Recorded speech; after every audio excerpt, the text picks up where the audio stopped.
앤서니 티스턴의 성경 해석학 개론 4장 고대 세계에서 시작된 영원한 질문의 유산 유대교와 고대 그리스를 맡게 된 THM 박상민입니다. 저는 앤서니 티스턴의 성경 해석학 개론의 4장을 통해서 오늘 4가지를 좀 이해하기를 원합니다. 4장 고대 세계에서 시작된 영원한 질문의 유산 유대교와 고대 그리스에 대한 내용은 상당히 딱딱하고 어떠한 책에 대한 이해와 책에 대한 정의에 대해서 나와 있는 장입니다. 먼저 총 4장으로 구성되어 있는 이 유대교와 고대 그리스에 대한 내용은 먼저 기독교적 유산, 랍비의 유대교의 해석학, 두 번째는 그리스어를 사용하는 유대교 문헌, 세 번째는 그리스도 당시의 유대 묵시문학, 네 번째는 해석의 그리스적 뿌리 스토아학파에 대해서 나옵니다. 먼저 기독교적 유산, 랍비 유대교의 해석학에 대해서 말씀드리겠습니다. 4장 전체의 목적은 다음과 같은 사실들을 증명하려는 것입니다. 첫째, 유대교 내에는 절대로 우세한 한 가지 해석의 방법론 같은 것은 존재하지 않는다는 것입니다. 둘째는 히브리어 성경의 해석에 관한 여러 쟁점들이 떠올랐으나 보편적 승인을 요구하지 못하는 실정이라는 것입니다. 기독교 초창기 시절에 유대교는 다양한 방법을 사용했습니다. 그와 같은 해석 방법을 사용했고 그리스도와 동시대에 존재했던 소위 랍비 유대교는 역사적인 또는 상당한 수준의 문자주의적 접근법을 활용했습니다. 다른 한편으로 그 시대의 접근법은 아주 원자론적인 해석 방법이었습니다. 하지만 이러한 측면에서 랍비들은 일관성을 가지지 못했는데 유대교의 또 다른 분파, 미드라시와 알레고리적 해석을 활용했다는 것에 있습니다. 기독교는 이 같은 접근법을 다 물려받았습니다. 이러한 역사에서 한 가지 교훈을 얻을 수 있는데 그것은 기독교는 유대교로부터 여러 다양한 해석 방법과 또한 해석적 문제들도 물려받았다는 것입니다. 이 같은 방법과 문제의 대부분은 우리 살아가는 현재의 기독교 성경 해석에도 존속하고 있다는 것을 우리는 알아야 합니다. 따라서 우리는 성경에 있어서 유대인의 태도와 그리고 성경에 있어서 다양한 그리스어를 사용하는 유대교 문헌들을 살펴볼 것입니다. 먼저는 성경에 대한 유대인들의 태도입니다. 우리는 성경에 대한 유대인들의 태도에 주목해야 합니다. 사실상 모든 유대인은 성경 전체가 성령의 감동을 받았다고 믿었습니다. 성경은 일관적인 통일성을 구축하고 있으며 하나님의 진리를 매개한다고 믿어졌습니다. 대다수 유대교인들에게 성경은 하나님의 지혜와 동등한 것이고 성경의 모든 말씀은 의미나 목적을 수반한다고 그들은 간주했습니다. 이 같은 부분에서 타르쿰은 굉장히 중요한 단어입니다. 타르쿰이란 단어의 뜻은 번역, 해석이란 의미로 구약 성서의 아람어 역을 가리키는 명칭입니다. 바벨론 포로 후 유대인들은 아람어를 쓰게 되었는데 그 때문에 회당에서는 히브리어 성서가 낭독되었을 때 해석자의 필요가 생겼습니다. 회당에서는 낭독자가 성서의 한 귀절을 읽는 때 통역자가 민중의 용어인 아람어로 통역했기 때문입니다. 이 통역은 자연스럽게 의역으로 되기 쉬웠고 그 안에 해석이 들어가게 되었고 처음에는 구술이었는데 후에는 성문으로 바뀌게 되었습니다. 그것은 이른바 타르쿰이고 성서 본문 비평에 아주 중요한 역할을 하고 있습니다. 최초로 발견되는 성경 해석의 예 가운데 하나는 팔레스타인의 타르쿰인데 이 문서에는 아람어 번역과 유대인 회당의 청중을 위한 텍스트 해석이 혼합되어 나타났습니다. 이 같은 타르쿰의 번역으로 시작되어 가장 좋은 번역은 단어를 융통성 없이 문자적으로 옮기는 것은 아닙니다. 자연스럽게 타르쿰을 통해 하나의 해석이 일어나는데 타르쿰의 창시자들도 자신들이 사전에 알고 있던 하나님에 대한 지식이 영향력을 가지며 이것이 신선한 내용을 언급하기 위한 원천이 됨을 부정하진 않았습니다. 구약의 아람어 버전의 저술 방식이 정형화되자 여기에서 탈무다가 탄생이 되었고 미시나 또한 체계화되었습니다. 또한 구약의 아람어 버전은 아주 자주 텍스트를 확장시켰고 때때로 전통이 시대와 장소 안에 끼워져 넣어졌습니다. 이러한 구약 성경은 회당에서 읽히는 동안 동시에 설교가 되었고 오늘날 기독교 교회는 특별한 날이나 계절과 결부하여서 이 성서 일과를 낭송하는 관례에 익숙해져 있습니다. 이러한 성경 낭송은 처음에는 성전에서나 나중에는 회당 전체 생해졌다는 것으로 기독교 시대 이미 이전에 시작됐습니다. 처음에는 주요 축제에 맞춰져서 있었지만 점차 안식일을 위해서 행해졌던 것입니다. 이 전통의 기원과 연대는 불확실합니다. 또한 결국에는 3년 주기의 정착으로 되어 있는데 상당히 오랜 기간 동안 그리고 이 오랜 기간이 지난 후 초창기 전통으로 동갑 미시나는 탈무드로 확대가 되게 됩니다. 탈무드는 성경의 대체물이 아니라 보충으로 남는데요. 이 같은 탈무드에서는 하나님의 신적 초월성을 강조하기 위해 그 이름을 축소하거나 사라져버립니다.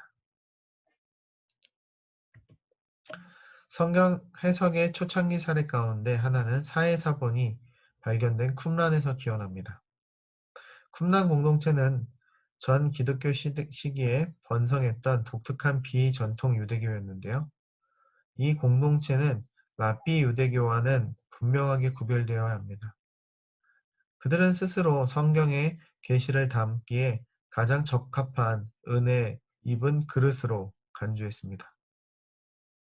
그런 쿰란 공동체의 일원들에게 어떠한 특별한 계시 또는 해석의 선물로 주어졌는데 때때로 그건 페쉐르 해석인데 즉 마지막 시대를 산다고 여긴 그들은 성경 특히 선지서를 수없이 읽으면서 그것을 특별히 자신에게 주신 말씀으로 자기 시대에 이루어질 예언으로 받아들였습니다. 따라서 쿰란의 해석은 유대교의 주요 흐름을 대표하지 않습니다. 이런 모든 것은 일반적으로 받아들여지기는 하지만 논란의 여지는 남아있는 것이죠. 두 번째로 그리스어를 사용하는 유대교 문헌에 대해서 이야기하겠습니다. 그리스어를 사용하는 유대교나 헬레니즘 유대교에 대해 우리가 알아야 될 내용은 무엇일까요? 첫 번째로 70인역경입니다. 우리는 70인역경으로 알려진 히브리어 성경의 그리스어 번역본과 접하게 됩니다. 여러 학자들은 70인경 성경의 유대적 해석의 증인인 타르쿰을 서로 비교할 수 없다고 주장합니다. 타르쿰과 70인경 사이에 있는 분명한 차이에도 불구하고 팔레스타인 유대교와 헬레니즘 유대교를 분리하는 경계선 같은 것은 존재하지 않습니다. 하지만 70인경은 의식적인 차원에서 프로파간다의 성격을 가진 선집인 반면 타르쿰은 그러지 않았습니다.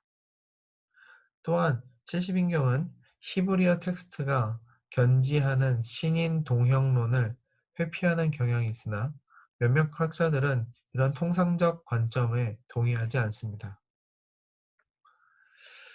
결론적으로 학자들 대다수 주전 2세기부터 3세기경 유대교의 정신을 밝히는 데 있어서 70인경의 중요한 역할은 담당한다는 것이 다 동의합니다. 유대의 거룩한 땅이 열려 헬레니즘 영향을 받아들이는 데에는 부분적으로 헤롯 대왕의 역할이 컸습니다. 갈릴리는 유대 지역보다 훨씬 더 헬레니즘적이었습니다. 많은 사람들이 그리스어를 사용하였으며 무역과 상업에 종사하는 사람들은 특히 그러했습니다. 유대교 문화는 성장하고 있었고 상업이 성행하고 전쟁이 있었다는 사실은 당시 1세기 디아스포라 유대교가 수적인 측면에서나 힘에 있어서 중요했음을 의미합니다. 유대인들은 로마, 알렉산드리아, 시리아, 안디옥 등 그리스어권 중심의 도시에 광범위하게 퍼져 살았습니다. 두 번째는 마카베오 사서입니다.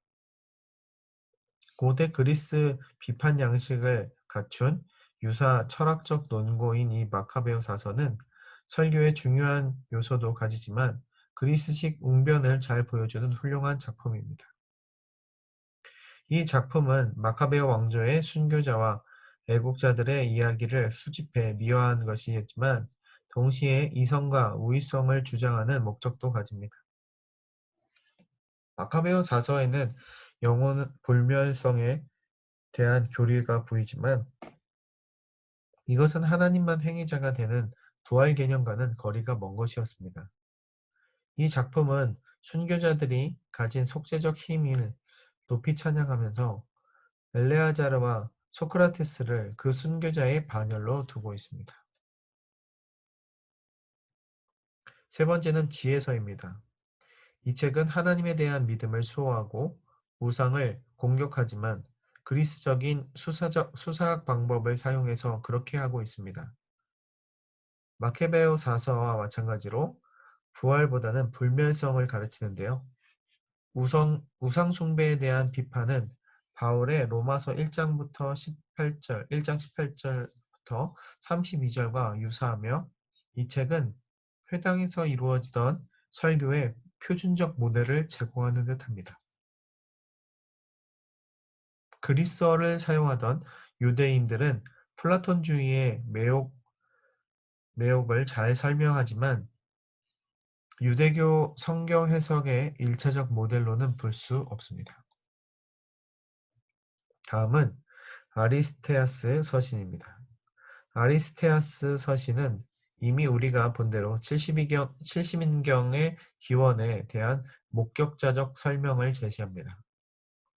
하지만 실제로 이 문서의 내용은 익명의 저자가 알렉산드리아 유대인의 목소리를 통해 헬레니즘 문화권 독자들에게 유대교 경전을 변호하는 것에 있습니다. 여기서 저자의 지향점은 모세율법이 당대 가장 고급 교육을 받은 그리스도인들이 공유하는 철학적 준칙과 일치함을 증명하는 것이었습니다. 따라서 이 넓은 독자층에게 임의적이거나 명백하게 특수 문화적 요소로 느껴질 수 있는 것은 이러한 인상을 주는 것을 피하기 위해 무엇이든 재해석됐을 것입니다. 다섯 번째는 알렉산드리아의 필론입니다. 알렉산드리아 해석의 고전적인 유대인 주창자는 알렉산드리아의 필론입니다. 필론은 변증론자로서 거룩한 말씀 또는 신적인 말씀으로서의 성경의 권위를 확신하는 인물로 교육받은 그리스인 계층에게까지 성경을 권유하려고 시도했습니다. 그는 그리스와 유대 두 세계 속에 속한 사람인 동시에 신성한 텍스트에 대한 알레고리적 해석에 있어 타의 추종을 불허하는 인물입니다. 필로는 어떻게 가인이 아내를 발견하고 도시를 건설할 수 있는가에 대한 추정되는 현대적 난제들을 다루는 작업을 알레고리적 해석이라고 부릅니다. 텍스트에 나타난 숫자는 수적인 차원이 아니라 상징적인 것으로 받아들이는데요. 예를 들어 1이라는 숫자는 유일하신 하나님을 가리킵니다. 필론의 하색하게 관점에서 비롯된 것이고 또한 지상적 영역과 영적 영역 사이에 있는 플라톤적 대조를 전제하는 것이 사실이지만 이 철학자는 텍스트의 본성이나 장르로부터 자신의 방법론을 방어하려고 시도합니다. 그의 성경 해석을 지배하는 중심 개념에는 하나님의 초월성이 있습니다.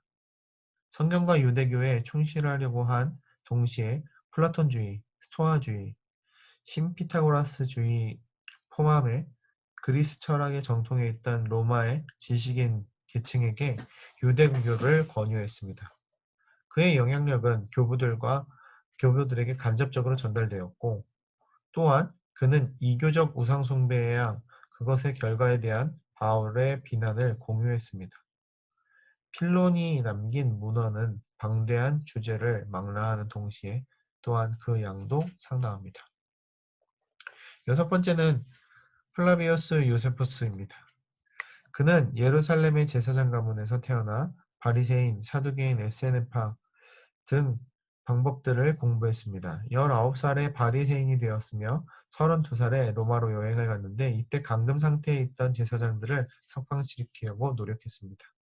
이 일에 성공하고 유대로 돌아온 요세푸스는 로마와 벌이는 전쟁에 대해 반대하며 예루살렘이 포위된 기간에도 전쟁인들에게 티투스 황제에게 항복할 것을 권유합니다. 전쟁 후 요세푸스는 티투스 황제와 함께 로마에 가서 제국으로부터 로마 시민권 수입 부동산을 하사받는데요.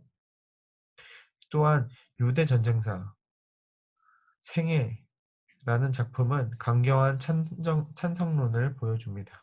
특히 유대 교대사는 20권의 방대한 분량으로 유대인의 역사를 천지창조에서부터 다룬 역작입니다.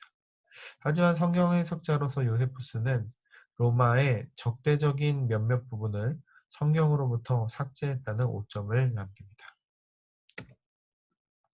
그리스도 당시의 유대 묵시문학에 대한 내용을 발표하도록 하겠습니다. 이제 묵시문학 중 가장 중요한 몇몇 저자가 알아볼 텐데요. 묵시문학의 일반적인 견해에 따르면 이 세계는 너무 약하여 개혁되는 것이 불가능하다라고 여겼습니다. 따라서 하나님의 역사 속으로 결정적으로 뚫고 들어오실 때를 기다려야 되는데 그 일이 곧 일어날 것이라고 생각했던 것이죠. 자, 에녹서. 초기에 속하는 묵시적 문헌 중의 하나로서 이 문서는 두 시대와 심판을 묘사하고 있고 메시아적 함축을 가지고 있습니다. 두 번째, 솔로몬 시편. 폼페이우스에 의한 예루살렘 정복이 아직도 생생하게 마음속에 남아있던 시대에 솔로몬 시편은 성경 구절의 직접적 중거 폭을 확대하여 현대에 적용함으로써 침략자들과 적들에게 항거했습니다. 하나님이 다윗과 맺은 언약이 성축되는 가운데 예루살렘 모든 이방인들, 라틴 사람들로부터 정화할 오실 왕에 대한 희망을 기원합니다. 성경을 현재적 적용하는 이러한 해석은 부분적으로 쿰란 페시르를 해석을 상기시킵니다. 세 번째는 에스라 4서와 바록 2서입니다.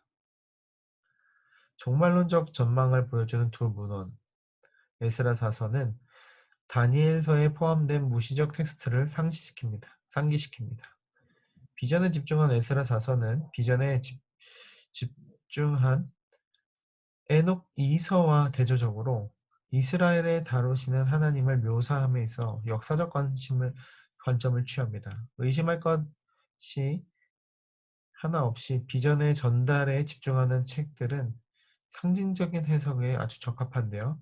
알베르트 슈바이처를 이시한 많은 연구자들은 에스라 4서와 바룩 2서를 바울 이해의 가장 중요한 책으로 간주합니다. 이 비전적 묵시들은 요한계시록과 매우 유사한데요. 바룩 2서와 달리 에스라 4서는 아담의 타락을 전 우주적 재앙으로 묘사하고 있습니다. 네 번째는 12족장의 언약인데요. 이 12족장의 언약은 창세기 내러티브의 자유로운 확장을 포함한 책으로 도덕적 훈계와 더불어 덕과 악덕 사례를 제시합니다. 희년서는 실제로 성경 이야기를 기술하고요. 창세기 1장에서 출애굽기 12장까지 소재를 자신의 목적을 따라 전개시킵니다. 희년서는 해석과는 거리가 멀어서 어떤 사람은 이 책이 성경에 대한 어떠한 직접적 지식도 전제하고 있지 않다고 봅니다. 하지만 고펠트를 비롯해 몇몇 연구자들은 희년사를 성경의 하가다적 취급에 대한 고전적 모델로서 이해합니다. 마지막으로 해석의 그리스적 뿌리인 스토아파에 대해서 알아보겠습니다. 주전 6세기와 7세기 사이에 그리스에서 논의가 된 가장 초창기 쟁점은 알레고리적 해석 방법에 대한 것이었습니다. 성경 텍스트에 대한 알레고리적 해석 또한 초기 교회에서 논쟁 주제가 되었으며 이 논쟁은 종교 시대에 다시 살아나게 됩니다. 고대 그리스에서 알레고리적 해석의 기원은 주전 6세기에 활약해왔던 레기온 테네아스와 지리학자였던 헤카다이오스에게서 발견되는데요. 테아게네스는 주전 525년경에 왕성한 활동한 인물로서 그의 저술은 현존하진 않습니다. 하지만 믿을만한 전승에 의하면 테아게네스는 다신론과 의심스러운 도덕주의를 공격하는 합리주의자에 맞서 신성하고 숭배받는 텍스트를 수호한다는 일치적 목적을 품고 호메로스를 알레고리적으로 해석했습니다.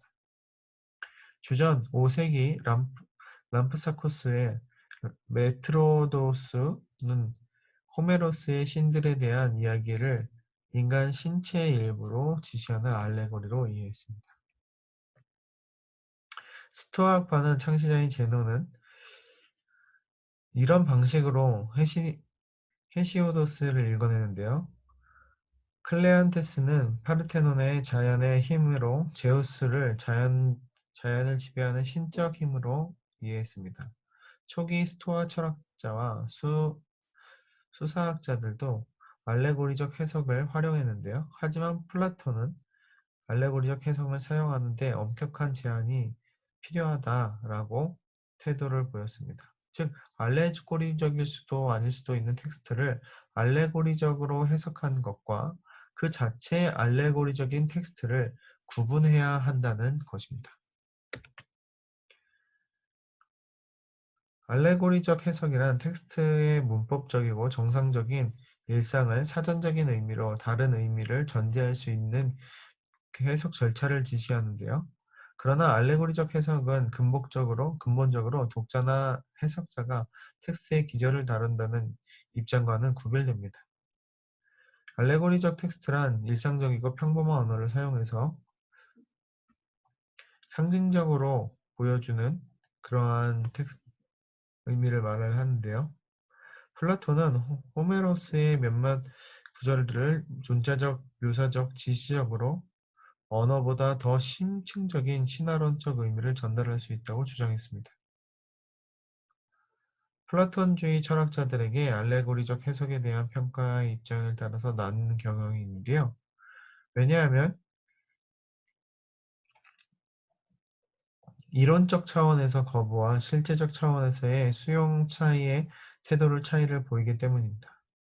그리스 사상가들이 호메로스와 헤시오도스의 저술에 알레고리적 해석을 적용한 반면 유대 사상가들은 이미 살펴보았듯이 히브리어 성경 자체가 가진 알레고리적 해석을 의지했습니다.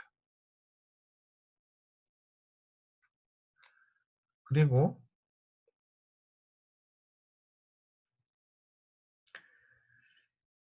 그럼에도 불구하고 좀 더 체계를 갖춘 알레고리적 해석을 촉발하는 것은 텍스트가 속한 장르의 관심보다는 신적 초월과 신인 동영론에 범하지 않을까 하는 염려 때문이었는데요.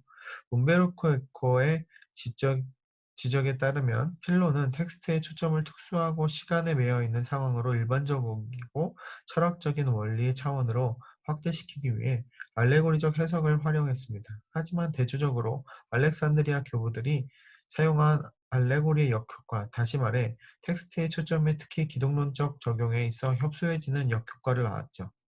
또한 에코는 기독교의 이전의 알레고리적 해석에서 철학적이고 세속적인 의미보다 종교적인 의미를 대체했지만 초기 기독교의 알레고리적 해석에서 종교적 의미가 세속적이고 평범한 의미를 대체해버리는 경향을 암시했습니다.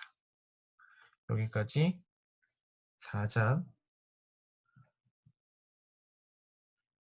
앤서니 티스턴 성경 해석학 4장을 발제를 마치도록 하겠습니다. 지금까지 박상민이었습니다.